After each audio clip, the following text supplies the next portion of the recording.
주신 교훈의 제목 시작. 아버지 하나님, 우리가 오전 시간 라헬의 애곡이라는 제목으로 말씀을 들었습니다. 그 애곡은 아버지 하나님 나라 빼앗긴 그 자녀들의 모습을 보고 무덤에 있는 라헬이 애곡한 그 모습을 바라보게 되었습니다. 오늘 또한 우리가 이 말씀을 통해서 살아가는 모든 삶이 우리가 아무리 억울한 일과 원통하고 분통 터질 일들이 있지만 그런 것으로 인해서 우리가 위로받을 수 있는 길이 있다고 하였습니다. 그것은 오직 우리가 예수님 앞에 나와왔을 때 그 억울하고 원통에 그리고 분통에서 차고 넘치는 모든 일들이 위로받을 수 있다는 것을 오늘 오전 시간 말씀을 통해서 깨달았습니다. 오후 이 시간에도 우리 귀한 믿음의 심령들 모두가 듣는 귀가 발달되어 하나님이 말씀하신 것을 들을 수 있도록 그 마음판에 새겨질 수 있도록 성령 하나님께서 역사하여 주옵소서. 예수님의 이름으로 기도드립니다. 아멘. 우리가 아무리 억울하고 원통하고 분통 터질 일이 있다 할지라도 예수님 한 분만으로 우리가 위로를 받아 누릴 수가 있다라고 했습니다. 그래서 우리가 믿음 생활하면서 오전 시간에 그 라헬의 그 모습을 바라봤을 때 무덤에서 애곡하는 그 라헬의 모습이 그 자녀들이 바벨론이나 그리고 또 아수르 제국에 점령당해서 포로로 잡혀가는 그 모습을 보고 라헬이 그 무덤에서 그 자녀들을 바라보며 애곡을 했다라는 그런 비유를 통해 2살 아래에 죽임을 당한 모든 부모의 그 위로를 하고 있는 것을 보게 됩니다. 그래서 라헬 역시 이스라엘의 어미로서 자식을 이방 나라에 빼앗긴 그 심정이 어떠했겠는가 하는 것을 보게 된 것이죠. 자녀들이 자기 나라에서 살아야 되는데 이방 나라에 빼앗기고 포로로 잡혀간 그 모습 보니까 이 어미로서 땅에 파묻혀서도 가슴이 미어터지고 애통하고 복할 수밖에 없었던 그 모습을 보게 됩니다. 비록 몸은 무덤에 묻혀 있지만 이방 나라로 포로로 끌려가는 자식들을 바라본다면 그 무엇으로도 위로받기를 거절할 수밖에 없었다라는 내용입니다. 그런데 하나님은 라헬의 애곡에 대해서 이런 말씀을 또 하고 계신 것을 보게 됩니다. 이 말씀은 예레미야서 31장 16, 17절 시작. 나 여호와가 이같이 말하노라. 내 소리를 금하여 울지 말며 내 눈을 금하여 눈물을 흘리지 말라. 내 일에 갚음을 받을 것인즉 그들이 그 대적의 땅에서 돌아오리라. 여호와의 말이니라. 나 여호와가 말하노라. 너의 최후에 소망이 있을 것이라. 너의 자녀가 자기들의 경내로 돌아오리라. 아멘. 이 말씀을 보면 나 여호와가 말한다. 어떤 말을 했습니까? 내 소리를 금하여 울지 말며라고 했습니다. 울지 말며 내 눈을 금하여 눈물을 흘리지 말라. 울지도 말고 눈물도 흘리지 말라. 이 모든 일에 갚음을 받을 것인즉 했습니다. 그래 내 자녀가 이방 나라의 포로로 잡혀간 그 모습 보니까 애곡하고 눈물 나올 수밖에 없었지만 하나님께서 아니다. 울 필요가 없다 라는 말씀이었습니다. 그러니까 그 모든 것을 갚음을 받을 테니까 울지 말라는 겁니다. 그러면서 주황색 글씨 나와 있죠. 그들이 그 대적의 땅에서 돌아오리라. 여호와의 말이니라 하는 것을 보입니다. 그들이 대적의 땅에서 돌아오리라. 그러니까 바벨론 포로 아수르 그 제국을 넘어갔던 그 자녀들이 다시금 돌아오리라. 그 말씀인 것을 바라보게 됩니다. 그래서 이것이 곧 누구의 말이다? 여호와의 말이니라. 그러면서 하신 말씀 나 여호와가 말하노라 하면서 뭐라고 했습니까? 너의 최후의 소망이 있을 것이라. 너의 최후의 소망이 있을 것이라. 오늘 이 말씀인 겁니다. 우리가 원통하고 억울한 일이 있다 할지라도 우리의 최후에는 소망이 있을 것이다. 너의 자녀가 자기들의 경내로 돌아오리라. 이제 돌아올 것이다 라는 그런 말씀이죠. 그래서 자식을 빼앗긴 그 심정은 무엇으로도 위로가 될 수가 없었지만 하나님께서 그 대적의 땅에서 다시 돌아오게 할 것이니까 눈물을 흘리지 말고 눈물을 금할 것이다. 그 눈물을 금할 것이다 라고 그렇게 말한 것을 알 수가 있습니다. 그래서 자식을 돌아오게 하실 것이라는 이 말씀이 라헬의 애곡을 멈추게 하고 눈물을 그치게 하고 최후의 소망이 될 것이라는 것을 알려주고 있다는 것이죠. 그리고 또한 하나님이 이 말씀은 곧 오늘 우리에게 어떤 교훈을 주고 있느냐.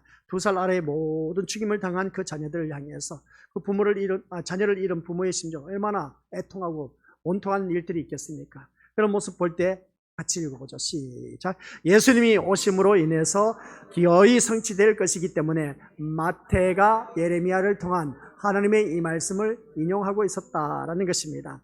오늘 이 말씀을 통해서 우리 믿음의 식구들, 이 마태 저자가 이 예레미야가 선포한 예언의 말씀을 어떻습니까? 그대로 인용한 것을 알 수가 있습니다. 그것은 무엇 때문이냐 했을 때 이스라엘 백성들이 이제 예레미야 선지자가 라헬이 무덤에 있을 때에 자기 자녀가 포로로 잡혀간 그 모습 보니까 가슴이 미어 터지는데 하나님께서 그를 보고 울지 말라는 겁니다. 울지 말라고 하는 것은 뭐냐면 포로로 잡혀갔던 자녀들이 다시 다 돌아오리라. 이 말씀이 오늘 우리에게 주신 이 말씀, 예수 그리스도께서 자녀를 태어나실 때 자녀를 잃은 그 부모의 마음 하나님께서 위로해 주시는데 울지 말라는 것이죠. 그런 모든 것이 이제 이 말씀을 통해서 위로를 해 주시는 것인데 예레미야를 통한 이 하나님의 말씀을 통해서 인용한 모습을 통해 우리에게 어떤 것을 위로해 주느냐라고 했을 때 이스라엘이 멸망을 당한 것은 하나님 때문이 아니란 것이죠. 이스라엘이 멸망한 이유가 무엇 때문이라고요? 멸망을 당한 이유는 하나님 때문이 아닌 겁니다. 그들의 죄 때문이라는 것이죠. 그들의 죄 때문에 이스라엘이 멸망했다는 겁니다. 그러면 이제 우리가 여기서 실마리의 답을 찾아가야 됩니다. 실마리의 답을 찾아가자는 것이 뭐냐면 오늘 본문 속에 2살 밑으로 된 아이들을 다 잃어버린 부모의 애통은 하나님 때문이냐 아니면 누구 때문이냐는 것이죠. 이 말씀을 하고자 하는 것입니다. 지금까지 구약 성경 말씀을 인용한 이유가 이 말씀을 드리고자 하는 겁니다. 2살 아래에 있는 모든 아이들이 죽임을 당했다. 그 부모들은 애통할 수밖에 없습니다. 그래서 어느 누구든지 그것을 위로할 자가 없다고 했던 것을 보게 된 것이죠. 그런데 위로할 자가 있는데 바로 그분이 예수 그리스도이시다라는 것입니다. 우리들의 삶을 보면 그렇습니다. 그 위로를 받아 누릴 수 있었던 것은 지금까지 살아있고 한 그 모습 보면 우리 예수님의 그 위로가 있었기 때문에 우리가 지금 살아가고 있다는 것을 알 수가 있습니다. 그러면 이스라엘 백성들이 이방 나라로 잡혀갔을 때 바라보면은 왜 그러냐라고 했을 때 잡혀간 이유가 그들의 죄 때문이다라는 것을 알 수가 있는 것이죠.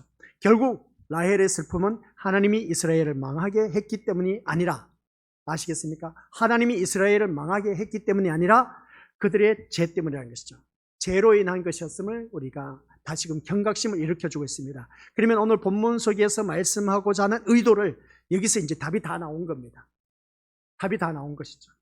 이 모습 보면 이스라엘 백성들의 포로로 잡혀간 이유는 무엇 때문이다? 죄 때문이었다. 그 죄 때문인데 다시금 돌아오게 한다는 것을 보게 됩니다. 그러면 이스라엘을 망하게 했기 때문, 하나님이 이스라엘을 망하게 했기 때문에 바벨론 포로로 그리고 아수르 제국으로 넘어간 것이 아니라 그들의 죄로 인해서 넘어갔다라는 것입니다. 그렇다면 시작. 아이들을 잃어버린 어미의 슬픔과 애국은 누구 때문입니까? 아이를 잃어버린 이 애국과 슬픔은 누구 때문이냐? 누구 때문이겠습니까? 누구 때문이겠습니까? 우리 미디어스들.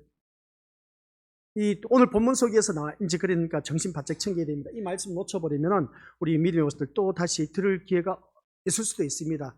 유튜브에 들어가면 볼 수가 있으니까, 들을 수가 있으니까. 그러니까 이 말씀을 들으면서 아이들을 잃어버린 어미의 슬픔, 이거 말씀을 보니까 이 슬픔과 애국은 누구 때문이냐? 이제 한번 각자가 생각해 보실 바랍니다. 주보도 보지 마시고. 아시겠습니까? 이 2살 나이 아래에 있는 아이들이 다 죽임을 당했다. 동방박사가 와서 유대인의 왕으로 나실 리가 누구냐 했더니 헤롯 왕이 완전 뚜껑이 열려서 2살 아래에 있는 모든 아이를 다 죽여버렸습니다.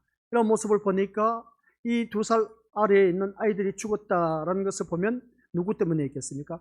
여러 사람들이 생각할 수가 있습니다. 동방박사가 오지 않았더라면 이 소리를 유대인의 왕으로 나신 이가 누구냐라고 말을 하지 않았더라면 괜찮았다는 거죠. 이제 동방박사 핑계 될 수가 있음을 보게 됩니다.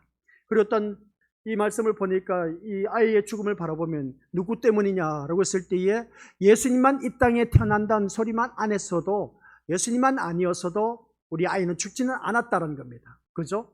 그런 말씀 우리가 충분히 누구든지 우리가 그렇게 생각할 수가 있음을 보게 됩니다. 또 한 가지 뭐겠습니까? 우리 여기서 말씀을 바라보니까 내 아이가 죽은 모습을 보니까 누구 때문이다? 누구 때문이겠습니까? 누구 때문에 이게 우리 이 2살 아이의 2살 난 아이들이 다 죽임을 당했어야만 했을까? 네, 바로 그겁니다. 헤롯 왕 때문이라는 것이죠. 그래서 오늘 말씀을 통해서 아이들을 잃어버린 어미의 슬픔과 애국은 누구 때문이냐라고 했을 때 예수님 때문이다, 동방박사 때문이다 라고 했는데 아니라는 것이죠. 그것은 우리 미니어들 또 그거 바라보면 아이를 다 죽게 한 것을 보면 하나님께서 또 핑계를 댈 수가 있습니다. 하나님께서 예수 그리스도를 이 땅에 보내지 않았다면 안 죽었을 것 아니냐 하면서 하나님 때문이라고 말할 수도 있음을 보게 됩니다. 근데 사실은 한마디로 표현해서 이 모든 슬픔과 애곡은 누구 때문이다? 헤롯 왕 때문이었습니다. 헤롯 왕 때문에 2살 밑으로 된 아이들은 모두 다가 죽임을 당할 수밖에 없었다는 것을 보게 된 것이죠. 즉 자신의 왕권을 지키고 자신의 나라를 위협하는 존재가 등장하는 것을 용납하지 않는 이 헤롯의 악함으로 인해서 아기들이 죽게 되었다는 말씀입니다. 이제 답이 나오죠. 우리 미리 것들 누구 때문에? 헤롯 왕 때문에 아이들이 죽임을 당했다는 겁니다. 그 헤롯의 어떠한 모습, 선한 모습이 아니라 악한 모습이 있었기 때문에 싸그리 모두 다가 아이를 죽이는 그 모습 보게 됩니다. 따라서 어미들의 그 아이를 빼앗아간 것은 하나님이 아니라 누구라고 합니까? 헤롯입니다. 세상의 그 악함 때문이라는 것을 다시 한 번 더 우리에게 들춰주고 있다는 것을 보게 됩니다. 세상의 악함은 아이들까지도 죽이는 그 아주 잔인한 그러한 세상에 살고 있는 그 모습을 보게 됩니다. 이 말씀을 통해서 이제 오늘 우리가 기억해야 할 것이 다른 것도 아닙니다. 하나님이 그 아이의 생명을 빼앗아간 것이 아니라 헤롯이 그 아이의 생명을 없애버렸다는 겁니다. 그러니까 헤롯 왕의 악함을 나타내고 있다는 것을 알 수가 있는 것이죠. 이러한 그 모습을 볼 때 같이 읽어보도록 하겠습니다. 시작. 어미들의 슬픔과 애곡의 위로가 되는 것은 오직 하나뿐이란 것입니다. 오직 하나뿐인데 그게 뭐냐면 그것은 세상 죄를 심판하실 승리자로 오신 예수 그리스도뿐이다 라는 그런 말씀입니다. 그래서 오늘 이 자리에 앉아 계신 우리 것들 모두가 나의 슬픔과 애곡, 위로, 억울함 이것을 오직 우리는 예수 그리스도로 말미암아 누구든지 위로를 받아 누릴 수가 있다는 것을 다시 한 번 더 깨닫게 된 것이죠. 그래서 헤롯에 의해서 아이를 잃은 어머니들은 어떻습니까? 더 이상 헤롯의 나라에 마음을 두지 않았을 것입니다. 어찌 그럴 수가 있을까 싶을 정도로 헤롯 왕을 원망 불평하고 어떻습니까? 진짜 나 이런 나라에 살기 싫다면서 마음을 두지 않았을 것은 두말할 것도 없었다는 겁니다. 내 아이가 무슨 죄를 범했다고 죽이냐고 하면서 헤롯 왕을 원망 불평했을 것이다 라는 것을 알 수가 있는 것이죠. 그래서 자식을 죽인 그 헤롯에 대한 마음은 오직 보복과 심판만 있을 뿐이지 헤롯의 나라가 잘 되기를 바라지 않았을 것이다 라는 것을 보게 됩니다. 그런 그 모습을 바라보았을 때 우리 미리모들 이 말씀을 통해서 그러므로 아이를 잃은 어머니들에게는 세상의 죄를 심판하실 분으로 오신 예수 그리스도만이 희망이고 위로자로 등장하게 되는 것을 알 수가 있다는 걸 보게 됩니다. 오늘 이 자리에 앉아 계신 우리 것들 모두가 바로 이것이 오늘 우리들의 심정이 되어야 한다라는 말씀입니다. 우리의 모든 죄를 심판하실 분으로 오신 그 예수 그리스도만이 나의 희망이 되고 위로가 된다라는 말씀이죠. 이 말씀을 통해서 우리는 이 세상에 대해서 아이를 잃은 모친의 그 심정은 어느 누구든지 아플 겁니다. 그 아프지만 하나님이 세상의 악함을 심판하시고 보복해달라는 심정이 아니라 오히려 세상에서 낙을 누리며 살게 해달라고 요구하는 것이 오늘 우리들의 현실인 겁니다. 이러한 이들은 오직 세상의 것으로 기쁨을 얻기를 원하고 있다는 것이죠. 교회를 다니면서도 세상의 기쁨을 얻기 위해서 다니는 자들이 부지기수로 많다는 것을 알 수가 있습니다. 하지만 이것은 그리스도를 바라보는 신자의 심정이라고 말할 수가 없다는 것이죠. 앞서 말한 대로 사람은 뭐라고 하냐면은 세상을 살면서 수없이 많은 억울한 일을 겪으며 살아가고 있습니다. 그럴 때마다 우리는 하나님을 원망하면서 불공평하다고 하소연하는 일들이 참 많이 있었다는 것을 볼 수 있는 것이죠. 하지만 오늘 이 자리에 앉아 계신 우리 것들 기억하시기 바랍니다. 여러분이 겪는 억울함과 아픔이 누구 때문이겠습니까? 오늘 이 자리에 앉아 계신 우리 것들 본문 속에서는 아이를 잃은 그 슬픔이 누구 때문이냐라고 이제 질문을 던졌다면 이것을 오늘 우리 삶 속에서 적용을 시켜야 됩니다. 삶 속에서 나의 이 억울함과 아픔은 누구 때문이냐는 것이죠. 살아가는 모든 삶 속에서 우리 미리 것들 이게 바로 오늘 말씀의 핵심의 결론입니다. 본문 속에서는 자녀를 잃은 슬픔이 누구 때문이었다? 그것을 우리가 얼마든지 이런 사람 저런 사람 핑계를 댈 수가 있었다는 것을 보게 됩니다. 그런 그 모습을 볼 때 동방 박사가 그 말을 하지 않았다면 다행인데 또 예수님이 태어난다는 그 말이 예수님만 이 땅에 태어나지 않았다면 다행인데 그리고 또한 하나님이 왜 그렇게 또한 그 자녀를 죽이게 했느냐고 하나님은 핑계를 댈 수가 있었다는 것을 보게 됩니다. 그런데 결론은 뭐냐라고 했을 때 이스라엘 백성들이 바벨론 포로 아수르 제국으로 넘어갈 때 보면 그들의 죄 때문에 넘어갔다는 것을 보게 됩니다. 근데 너 울지 말라 하나님께서 금하고 있는 것을 보게 됩니다. 걔네들 다시 돌아올 것이니까 울지 말라는 겁니다. 위로해 주신 그 모습 보게 된 것이죠. 그래서 하나님이 위로해 주신 것을 알 수가 있습니다. 그러면 거기에서 우리가 또 기억해야 할 것이 오늘 이 말씀을 통해서 우리는 이 억울함과 그리고 어떤 그 원통하고 분통 터진 일을 이 모든 아픔은 누구 때문이냐는 것이죠. 지금 내가 겪고 있는 것을 바라볼 때 누구 때문에 내가 이러한 억울함과 아픔이 나에게 주어지느냐는 겁니다. 이걸 오늘 하나님께서 우리에게 질문을 던지는 것입니다.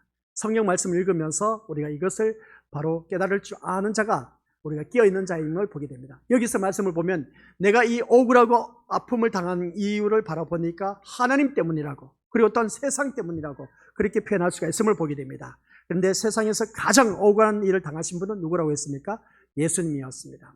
그럼 우리가 이제 여기서 답을 찾아내야 되죠. 우리 기억하시길 바랍니다. 우리가 겪고 있는 이 억울함과 아픔은 누구 때문이냐라고 했을 때 하나님도 아니고 또한 세상도 아니라는 겁니다. 그럼 누구 때문이냐라고 했을 때에 우리 그것은 본인들이 스스로 판단하시면 된다라는 것인데, 근데 그 억울함과 그리고 원통한 일들을 겪는 그 모습을 바라봤을 때 누구 때문이냐라고 했을 때 그때 우리가 생각해야 할 것은 누구 때문에 내가 이러한 억울한 일을 당했다. 다른 사람을 탓할 수가 있습니다. 그런데 다른 사람을 탓하기 전에 하나님의 자녀는 어떤 생각을 갖고 살아가야 되느냐, 그 말씀인 겁니다. 나이가 억울한 일을 당해서 내가 너무나 억울하고 원통이 막 지금 분통이 터져서 머리가 뚜껑이 열릴 정도야. 그러면 이 모든 것이 누구 때문이냐라고 했을 때 교회에 다니는 사람은, 교회 다니지 않는 사람은 상대편을 향해서 주위 사람들을 향해 공격하지만 교회에 다닌 오늘 나는 어떻게 해야 되느냐라는 것입니다. 그게 오늘 또 말씀이 아주 중요한 핵심이라는 것이죠. 이런 일을 당할 때에 이렇게 억울한 일을 당했는데, 이렇게 원통하고 정말 있을 수 없는 일을 당했는데 나보다 더 억울한 일을 당하신 분이 있었다는 것을 찾아내는 것, 깨닫는 것, 그게 바로 오늘 말씀의 결론입니다. 누구겠습니까? 앞에 화면 나있지 않습니까? 세상에서 가장 억울한 일을 당하신 분은 예수님이시다는 겁니다. 이걸 깨닫는 사람은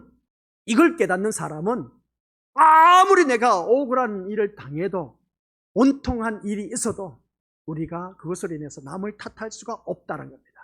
예수님을 생각하면, 예수님은 가장 억울한 일을 당하신 분이었다는 것을 기억한다면 이게 바로 오늘 하나님 자녀의 모습인 겁니다. 하나님 자녀의 모습이 이것을 깨닫는 것이 무엇보다도 중요하다는 것을 보게 됩니다. 그런데 우리는 이걸 못 깨달아. 나처럼 억울한 일을 당한 사람 누가 있냐고, 세상에 한번 나와보라고, 내가 진짜 이런 일을 당함으로 인해서 너무나 원통하고 분통이 터진다고 하소연하는 경우가 참 많이 있는데, 근데 세상 사람들은 그렇게 말할 수가 있지만은 교회에 다닌 우리들은 그런 말 할 자격도 없다는 겁니다. 나보다 더 억울하고 원통한 일을 당하신 분이 누구냐 하면 예수님이셨기 때문에 그렇습니다. 예수님을 생각하면 우리는 아무리 억울한 일, 원통한 일이 있다 할지라도 우리가 하소연할 수가 없다는 겁니다. 그래서 하나님의 아들로 세상에 오셔서 오직 선을 행하며 사셨던 그 예수님이셨는데, 세상은 그런 예수님을 십자가에 못 박아 죽였습니다. 그것이 하나님 때문입니까? 물론 하나님께서 아들의 죽임을 어떻습니까? 그냥 내버려 두신 것으로 인해서 하나님이 아들을 죽이신 것으로 말할 수가 있을지도 모릅니다. 하지만 세상은 예수님을 죽이지 않으려고 했는데 하나님이 강제로 죽이게 하신 것이 아니라는 것이죠. 그래서 하나님은 다만 세상의 악이 아들을 죽이는 것을 허용하셨을 뿐이다 라는 말씀입니다. 이 말씀을 바라보았을 때 하나님은 뭐라고요? 다만 세상의 악이 아들을 죽이는 것을 허용하셨다는 겁니다. 잘 들으셔야 됩니다. 여기서 말씀하고자 하는 것은 세상의 악이 아들을 죽이도록 하나님께서 허용하셨다는 겁니다. 이 말씀을 들으면 그 이유가 무엇일까? 왜 세상의 악이 예수님, 자기 독생하신 예수 그리스도를 이 땅에 보내시면서 보호해 주시지 하나님께서 왜 세상의 악이 아들을 죽이게 했느냐는 겁니다. 그 이유가 무엇이냐는 것이죠. 자꾸 질문을 던지니까 우리 믿음으로서 이거 진짜 성경 말씀 듣다 보니까 이건 넘어갈 일이 아니야. 그냥 가볍게 넘어갈 일이 아니라는 것이죠. 그래서 여기서 말씀하고자 하는 것이 세상의 악이 아들을 죽이는 것을 허용하셨다는 겁니다. 허용하셨는데 왜 하나님은 그것을 허용하셨느냐는 것이죠. 그것은 세상의 악이 무엇인가를 보여주기 위함이었다는 것을 우리가 기억하자는 겁니다. 세상의 악이 어떠한 것인가를 보여주기 위해서 하나님께서 독생하신 아들을 세상의 악으로 인해서 죽임을 당하도록 허용하셨다는 것이죠. 그래서 이 말씀을 통해서 그 악으로부터 자기 백성을 구원하기 위해서 예수님을 보내셨다라는 사실을 오늘 우리에게 보여주기 합니다. 라는 것을 기억하시길 바랍니다. 오늘 우리 가족들 기억하시길 바랍니다. 자기 백성을 구원하기 위해서 예수님을 이 땅에 보내셨고 죽이심을 당하도록 내버려 두셨다는 겁니다. 그러면 자기 백성이 누구겠습니까? 오늘 이 자리에 앉아 계신 우리 믿음의 식구들입니다. 오늘 우리 믿음의 식구들 위해서 우리 주님이 이 땅에 오셔서 가장 억울한 일을 당하면서 죽기까지 하셨다라는 말씀입니다. 그래서 오늘 본문 말씀 13절부터 15절 말씀이 나와 있는데 같이 읽어보도록 하죠. 시작. 저희가 떠난 후에 주의 사자가 요셉에게 현몽하여 가로되 헤롯이 아기를 찾아 죽이려 하니 일어나 아기와 그의 모친을 데리고 애굽으로 피하여 내가 내게 이르기까지 거기 있으라 하시니 요셉이 일어나서 밤에 아기와 그의 모친을 데리고 애굽으로 떠나가 헤롯이 죽기까지 거기 있었으니 이는 주께서 선지자로 말씀하신 바 애굽에서 내 아들을 불렀다 함을 이루려 하심이니라. 아멘. 이 말씀을 보면 우리로서 이제 답이 나옵니다.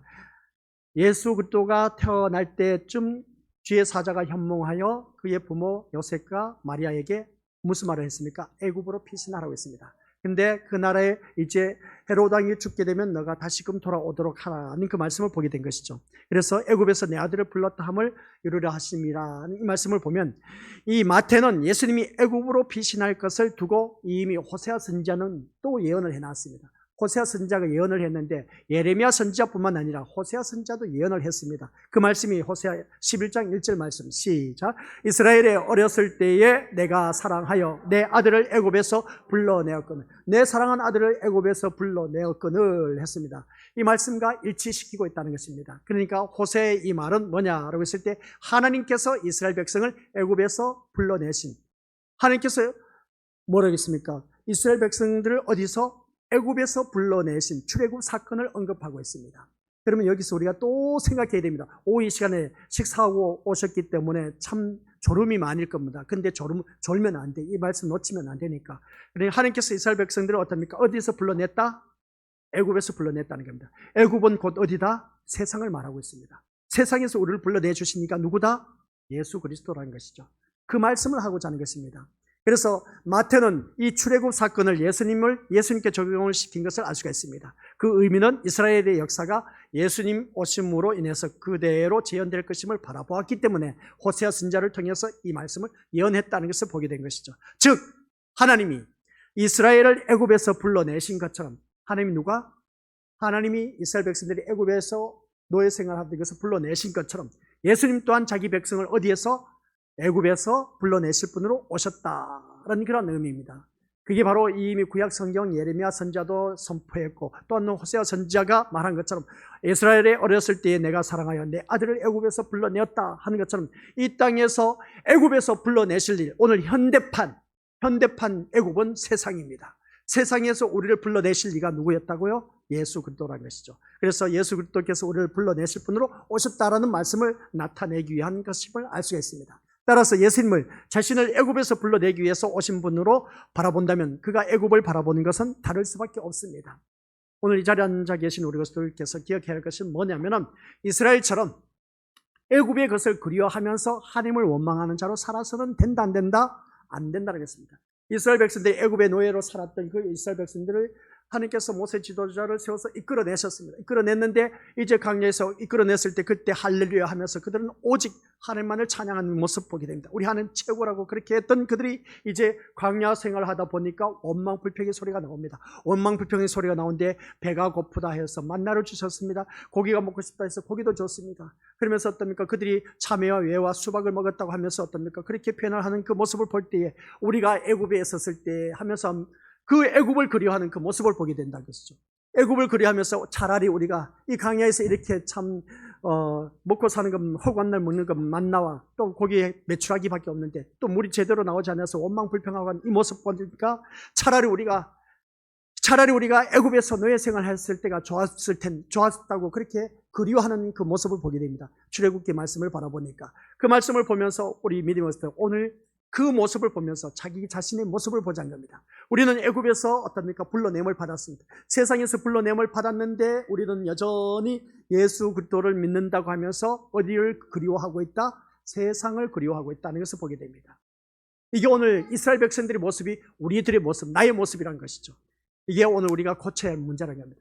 여전히 불러냄을 받았지만은 그 애굽에서 불러냄을 받은, 세상에서 불러냄을 받았지만은 우리가 살아가는 삶의 모습은 이스라엘 백성들과 똑같이 광야 생활을 하면서 옛날 그때 애굽의 생활을 그리워하고 있었다. 달리 표현하면 세상의 것을 그리워하면서 오늘 우리가 살아가고 있다라는 것을 보게 됩니다. 그럼 여기서 이제 질문을 또 던집니다. 우리 믿음의 것들. 애굽을 여기서 말씀하는 그 모습 보면 우리 믿음의 고수들께서 정말 내가 어떤 마음 자세로 살아가야 할 것인가를 다시 한 번 더 깨닫게 해준다는 것이죠. 그래서 이스라엘처럼 애굽의 것을 그리워하면서 하나님을 원망하는 자로 살아가는 자가 바로 오늘 나의 모습인데, 근데 우리의 현실의 삶은 어떠하냐는 겁니다. 애굽을 내가 불러냄을 받아야 할 것으로 바라보며 살아가고 있느냐는 것입니다. 애굽에서 내가 불러냄을 받아야 할 것으로 바라보며 살아갑니까? 아니면 애굽의 것이 없다고 원망하지 않고 하나님이 약속하신 영원한 생명의 나라를 바라보며 그 소망으로 살아가고 있느냐 하는 것입니다. 우리 믿음으로서 어떤 질문이 나에게 가장 적합하냐는 것이죠. 애굽으로 불러냄을 받은 내가 계속해서 어떻습니까? 그 애굽의 것을 그리워하면서 세상 것을 그리워하면서 내가 이 교회를 다녀야 될 것이냐, 아니면 영원한 생명의 나라를 바라보면서 그 소망으로 살아가고 있느냐 했을 때 두 가지 질문입니다. 우리 믿음으로서 교회에 나와도 여전히 나는 세상의 것을 소망하면서 살아가고 있다는 것. 또 한 가지는 아니야, 나는 저 영원한 생명의 세계를 바라보면서 내가 오직 주님의 나라를 바라보면서 내가 이 자리에 나왔다는 그 소망으로 살아가고 있느냐. 두 가지입니다. 그러면 이 두 가지를 두고 봤을 때, 이 질문을 던질 때 우리 믿음의 식구들은 나는 아직도 여전히 세상 것을 소망하면서 살아가고 있다라고 하는 그 사람은 애굽에 젖어 있는 사람, 애굽에 젖어 있는 사람은 광야에서 원망불평하는 이스라엘 백성들의 모습과 똑같다. 그러한 사람들은 결국은 가나안 땅에 들어가지를 못했다라는 사실, 버려둠을 당할 수밖에 없었습니다. 그래서 신약 성경 마태복음 25장에 보면 데려감을 당하고 버려둠을 당하였다라고 했지 않습니까? 원망불평했던 그 자들은 다 광야에 버려둠을 당했습니다.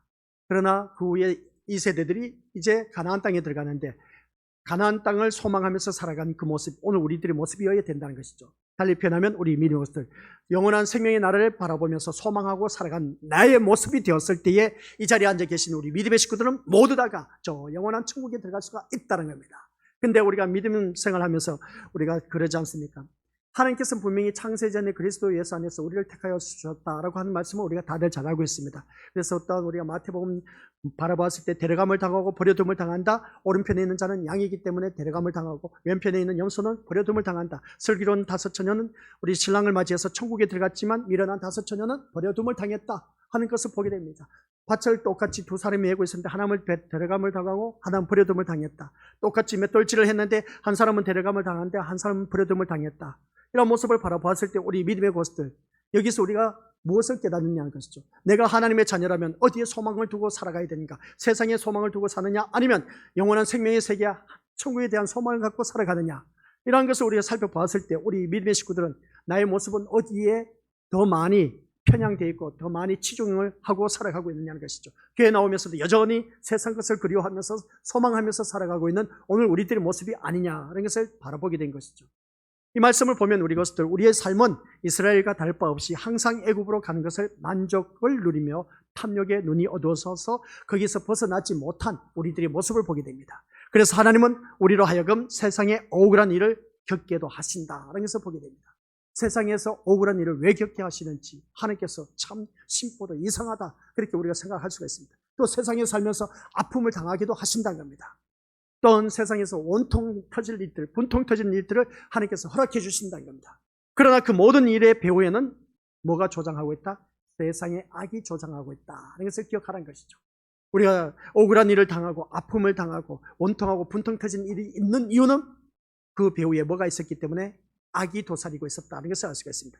이것만 제대로 알고 있었다면 우리가 어느 누구든지 바르게 살아갈 수가 있었을 텐데, 그래서 유명한 여배우가 있었습니다. 한 명. 그 교회 다니는 그런 자라고 그렇게 고백을 했는데, 교회 다니면서 그는 유명한 배우였고 말하면 다들 잘 알고 계실 겁니다. 그 여배우가 자살해서 죽었습니다. 왜 그러냐라고 했을 때 세상을 향한 실망과 미움이 컸다라는 것이죠. 그게 다른 것이 아니라 자신을 두고 사채업자라는 그 말에 많은 댓글이 올라오고 있습니다. 인기는 계속 올라가고 있는데 사채업자라고 아주 비난을 쏟아붓는 그 댓글을 달아나왔습니다. 이 여인이 그것을 겪지 못하고 결국 세상의 그 악함으로 인해서 죽음을 당한 것이죠. 자살을 택했던 것을 보게 된 겁니다. 세상의 그 악함을 보고 그 여인은 어떻습니까? 유명한 여배우였지만 자살을 택했다는 것을 보게 됩니다. 결론은 뭐냐? 배우의 악이 조장하고 있었다는 것을 알 수가 있습니다. 우리가 살아가면서 이러한 악한 것들이 늘 도사리고 있어. 나를 망하게 하고, 나를 힘들게 하고, 나를 괴롭게 하고, 나를 슬프게 하고, 아프게 하는 그런 일들이 있는데, 그게 바로 이 세상의 악이 나를 그렇게 만들고 있다는 것을 보게 됩니다. 그러면 우리는 거기에서 껴있지 못하면 똑같이 자살해서 죽을 수밖에 없는 그런 아주 불쌍한 존재가 될 수밖에 없다는 것을 보게 된 것이죠. 그래서 하나님은 그런 일을 통해서 세상에 대해서 실망하게 하시고, 대신 뭐라고 했습니까? 세상을 바라볼 때마다 실망할 수밖에 더 있겠습니까? 그런 모습 볼 때 대신 그리스도를 바라보게 하신 것임을 기억하자는 겁니다. 아까 이야기했지 않습니까? 우리 미리 왔을 때 내가 아무리 억울한 원통한 분통한 일이 터진다 할지라도 우리 교회 다닌 사람은 상대편 나를 괴롭게 한 그 사람을 생각할 것이 아니라 누구를 생각하자? 예수님. 예수님이 이 세상에서 가장 억울한 일을 당하고 원통하고 분통 터질 일을 당하셨다는 겁니다. 나는 예수님보다 못하지 않습니까? 그죠? 예수님은 죽기까지 그 원통하고 억울한 일을 당했는데 나를 죽이는 사람이 있습니까? 어디? 없지 않습니까? 그러면 우리는 그리스도를 바라보자는 겁니다. 세상을 하나님의 심판과 보복이 있을 것으로만 보게 하시고 대신 의의 나라를 소망하게 하신 것이 바로 오늘 우리에게 주어진 그 모든 일들을 통해서 일어나고 있다는 것을 알 수가 있습니다. 그래서 우리 같이 읽어보도록 하겠습니다. 시작. 신자는 세상에서 기쁨 얻기를 소망하는 것이 아니라 죄를 심판하는 분으로 오신 예수 그리스도에게 모든 소망을 두게 되고 그분만이 기쁨이 되고 위로가 되기를 소망하게 되는 것입니다. 아멘. 아버지 하나님 감사드립니다. 내가 세상의 소망과 기쁨을 얻기를 이 자리에 나와 앉아있는 것이 아니라 죄를 심판한 분으로 오실 예수 그리스도만 바라보고 예수님만 우리의 소망이 되고 그분만이 나의 기쁨이 되고 위로가 되고 소망이 될 수 있는 믿음의 자녀가 되어 우리 모두 다 저 영원한 천국에 이를 수 있도록 인도하여 주옵소서. 예수님의 이름으로 기도드립니다. 아멘.